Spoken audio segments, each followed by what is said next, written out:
How important would you say it is for you to be instrumental in your own branding? Very. I feel like it's very important. Um, you don't if I don't smoke cigarettes, Mm, so I wouldn't want to be doing ads for cigarette companies. right. But some people back in the 80s they did it anyways. In the 90s they did it. If you look at it in the 70s, they had cigarette commercials and people were walking around smiling and Mhm. everything Mhm. because it was just a way of branding them and getting to another level. You know what I Mhm. mean? But it's really important because you don't want people to judge you in a way that's not you. Yeah. You don't want people to say, "Oh, I know, Too Stubborn to Fail isn't gonna be good because he acts like this on this Right. commercial." Right. You know what I mean? Mhm. Like that's it. That's not what I want to do, and I want to be able to brand myself and make people see me in the light because I'm a father too.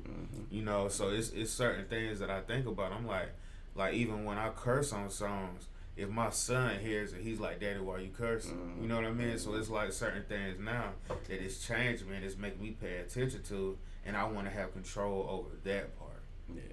Even if it's a small part of my pie, I want that part, and I want to be Yeah. able to control it. And another thing, I think when it comes to your brand, it's so important to keep your core values in mind. Like you talk about you being a father, um, or we hear it all the time where certain actors refuse to put the dress on. Yeah.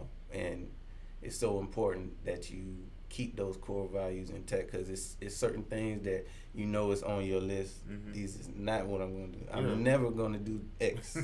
Yeah. That's not my brand. That's not who I am. I'm Yeah. not gonna do it. I don't care how much money you give me. You can't pay me to do it. Hmm.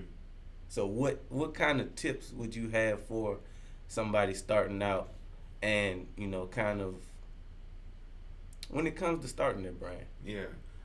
When it comes to starting your brand, I think it's important to know your end goal, Mm, and to know what you actually wanna do with your brand.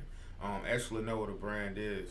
I remember I was trying to get this lady to help me, and I was like, man, I had to be like 24, mm, and I messaged her. I said, hey, I need help building my brand. I need help doing this different stuff, just elevate. She was like, well, what is your brand? And I was like, it's me. I'm the brand, mm, And she was like, no, but you gotta understand like who you are and what audience that you want to aim for. Like you don't wanna put too much effort into this audience, and that audience isn't your crowd. right. You want to make sure that you know who you are and what you're aiming for. It's this book I read called Essentialism. I forget the author, but it's a quote. He says, "When people are unaware of the end game, they don't know the end goal. They don't know which way to aim." Mm, And I put that in my notes, man, and I read it every day mm, because it's like you have to be aware, even if it's just you waking up, you getting in the car, and you're like, man, where do I need to go? I need to go get gas. You need to be aware of what you're doing. You need to be aware of why you're doing it.